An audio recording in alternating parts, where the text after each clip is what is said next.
Ce grand buste de marbre, c'est un peu Versailles chez les Jacquemart-André. Le style, l'attitude, la mode, tout nous parle de ce monde lointain, ce XVIIIe siècle chéri d'Édouard André. Cet homme dans la fleur de l'âge, portant une haute perruque, une chemise raffinée et un manteau brodé, qui est-il? Sous son épaule, une inscription « Coisevaux 1711, Gabriel, architecte ». Le premier nom est bien connu, c'est le sculpteur Antoine Coisevaux.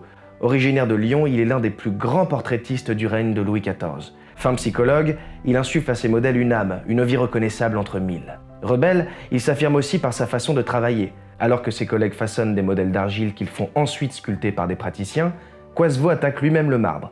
Il n'hésite pas à retoucher ses œuvres directement chez son client s'il le juge nécessaire. Un talent unique qui fait sa signature. Les grands de son temps ne s'y trompent pas et tous veulent être portraiturés par Coisevaux. En premier, le roi Soleil, bien sûr. La deuxième mention, Gabriel architecte, nous renvoie à la si célèbre famille Gabriel, qui compta de père en fils pas moins de 6 maîtres maçons et de 4 architectes dont 5 portaient le prénom Jacques. Difficile alors de s'y retrouver. Heureusement, nous avons un indice. La date de 1711 indique qu'il s'agit de Jacques V Gabriel.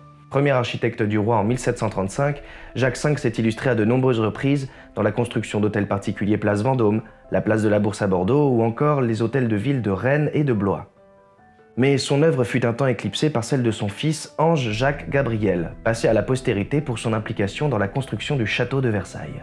Qui donc a commandé ce buste au grand Coisevaux? Pour quelle occasion? À ce jour, nul ne le sait.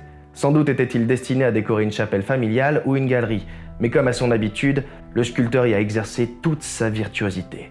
Admirez la perruque et ses innombrables boucles et la posture de trois quarts. Il donne du feu et de l'autorité à ce portrait sculpté.